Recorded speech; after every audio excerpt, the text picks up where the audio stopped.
तो नमस्ते, हेलो, आदाब, सत श्री अकाल। फिर से आपका स्वागत है मेरे चैनल कुशाग्र क्लासेस में। और ये जो वीडियो बन रहा है बच्चे, ये क्लास 10 का वीडियो बन रहा है और ये यूनिट 2 पॉलिनोमियल का वीडियो बन रहा है। ठीक है, तो ऑलरेडी हमने इस यूनिट में 2 वीडियो डल चुका है आपके चैनल में। ठीक है, तो अब जो आज का टॉपिक अपने को पॉलिनोमियल में कवर करना है, बहुत ही इंपॉर्टेंट टॉपिक है। पूरा जो चैप्टर है इसी के आसपास घूमता है। ठीक है, तो हमारा जो टॉपिक है क्या है, जीरोस ऑफ द पॉलिनोमियल। तो चलिए हम आगे बढ़ते हैं कि जीरोस ऑफ द पॉलिनोमियल क्या होता है। ठीक है, तो देखिए बच्चे, हमने जो पिछले क्लास में सीखा था, हमने क्या सीख लिया था, वैल्यूज ऑफ द पॉलिनोमियल। क्या होता है, वैल्यूज ऑफ द पॉलिनोमियल हमने निकालना सीख दिया था। क्या सीखा था कि सपोज करिए मेरे को px इक्वल टू दिया हुआ है 3x प्लस 2, तो क्या मेरे को वैल्यू निकालना है। कैसे सीखे थे हम इसको, हमको एक पॉइंट देगा x इक्वल टू 1, तो 1 पे हम वैल्यू निकाल लेते थे। जैसे क्या करते थे, अगर मेरे को ये पॉइंट दिया है तो क्या करता था, x को रिप्लेस करता था 1 से, तो क्या निकल जा रहा है 3 इंटू 1 प्लस 2, तो कितना आ गया 5।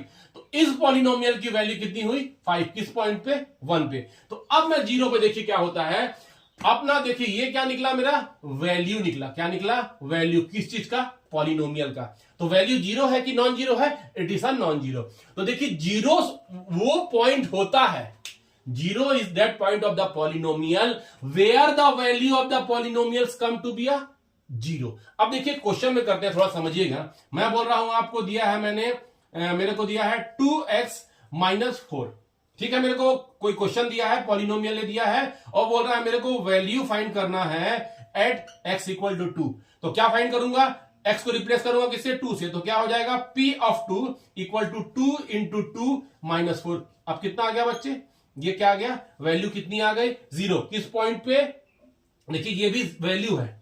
अब देखिए एक बार हमने इस पॉलिनोमियल का वैल्यू निकाला था, that is a non zero, और मैंने इस पॉलिनोमियल का इस पॉइंट में निकाला, दैट इज अ 0। तो ध्यान दो कि जब भी हमारा जीरोस का मतलब क्या होता है कि अगर अगर किसी पॉलिनोमियल की वैल्यू 0 आती है तो उस पॉइंट को अपन बोलते हैं that is the zero of the polynomial. फिर से एक बार ध्यान से सुनिए, जीरो क्या हुआ, जीरो वो पॉइंट है जब उस पॉइंट को हम पॉलिनोमियल में रखते हैं तो उसकी वैल्यू क्या आनी चाहिए बच्चे, 0।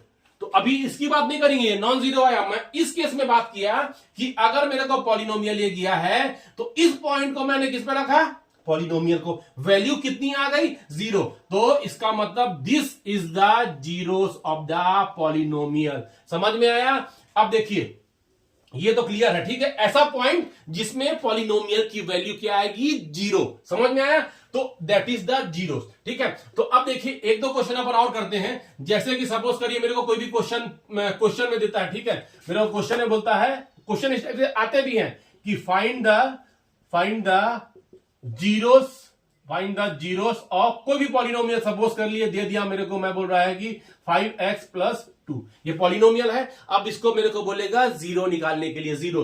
तो क्या जीरोस कैसे निकालेंगे, तो ध्यान दीजिए, जब भी मेरे को क्वेश्चन में पूछेगा कि पॉलिनोमियल का जीरोस निकालना है तो हमारा जो सबसे पहला जो स्टार्ट होगा आपका स्टेप, कि जो भी पॉलिनोमियल दिया है उसको किसके बराबर कर दो, इक्वल टू 0। तो मैं क्या करूंगा, मेरा जो सबसे पहला स्टेप होगा इसको मैं 0 के बराबर कर दूंगा। क्यों, क्योंकि इसकी वैल्यू तो मेरी 0 आनी है। जैसे ये 0 आई ना, तो अब इसकी वैल्यू तो मेरी 0 आनी है, तो मैं फाइंड करूंगा भाई कि किस वैल्यू पे 0 आएगी। तो सबसे पहला first step is to equate this polynomial is equal to 0। तो मैंने क्या कर दिया, जो भी पॉलिनोमियल दिया है उसको 0 के बराबर कर दिया। अब सॉल्व करिए, मेरे को इक्वेशन दिया है और मेरे को x निकालना है, तो कैसे करेंगे, 5x को मैंने यहां छोड़ा और क्या लिया, 2 को मैंने उस साइड ले गया, क्या हो गया 2। अब ये x निकालना है, then x equal to minus 2/2, x equal to minus 2/3, sorry. ठीक है, तो अब क्या मतलब हुआ, जो मेरा x की वैल्यू मैं इस पे पुट करता हूं, then the value will be become 0। तो इसका मतलब ये हुआ this is the zeros of the, ठीक है, समझ में आए। अब जीरो कैसे निकालेंगे, जीरोस निकालने के लिए हमेशा जो इक्वेशन गिवन है उसको आप 0 के बराबर करिए और आपका जीरोस निकल जाएगा। ठीक है, तो अब आप आगे बढ़ते हैं। अपन एक क्वेश्चन आपको और देता हूं, ठीक है। तो क्वेश्चन लिखिए कि फाइंड द जीरोस। ठीक है, मेरे को जीरोस फाइंड करना है किसका, px इक्वल टू, मैं बोल रहा हूं कि x स्क्वायर, ठीक है, और इसको कर दीजिए अपना 5x, ठीक है, और इसको कर दीजिए अपना 6। ठीक है, तो मेरे को बोल रहा है find the zeros of this equation. ठीक है, ये इस पॉलिनोमियल। तो सबसे पहले सॉल्यूशन क्या करूंगा, अगेन आपका काम क्या था, जो क्वेश्चन में पूछा पॉलिनोमियल उसको इक्वल टू के 0 करना है। ठीक है, तो क्या हो जाएगा x square minus 5x plus 6 equal to 0। ये कर दिया। अब मेरे को सॉल्व करना है इस इक्वेशन को।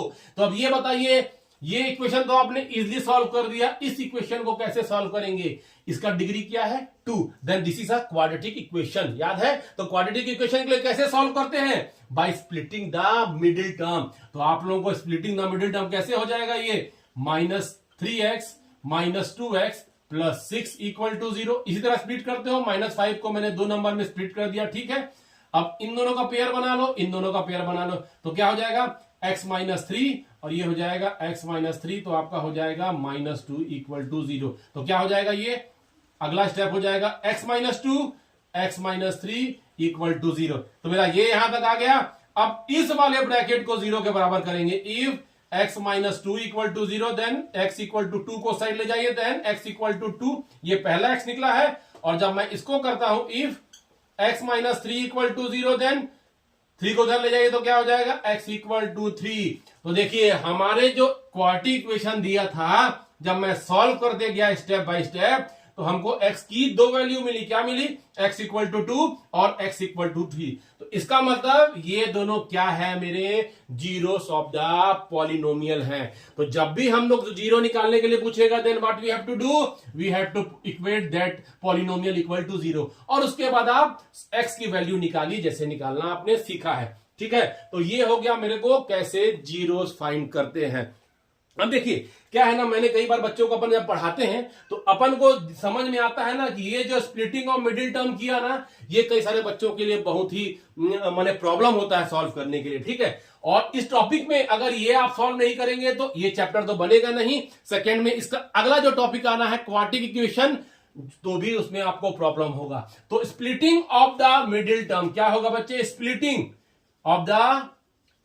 ऑफ द मिडिल टर्म, ये आपको बहुत ही जरूरी है आपको आना आपको। ठीक है, ये नहीं आएगा तो आपका 2 चैप्टर समझ जाइए, 2 चैप्टर में आपको प्रॉब्लम आना है। ठीक है, तो क्या करेंगे बच्चे, इसमें हम लोग करते हैं कि कल का जो अगला क्लास होगा ना, जीरोस तो समझ में आ गया, तो जो मेरा कल का अगला क्लास होगा तो अपन सिर्फ उसमें टॉपिक डिस्कस करेंगे splitting of the middle term. उसमें 5-6 प्रकार के जो हम लोग के क्वेश्चन बन सकते हैं कि हम लोग कैसे स्प्लिट करेंगे वो सीखेंगे। ठीक है, तो बच्चे ये आप जीरोस ऑफ द पॉलिनोमियल है।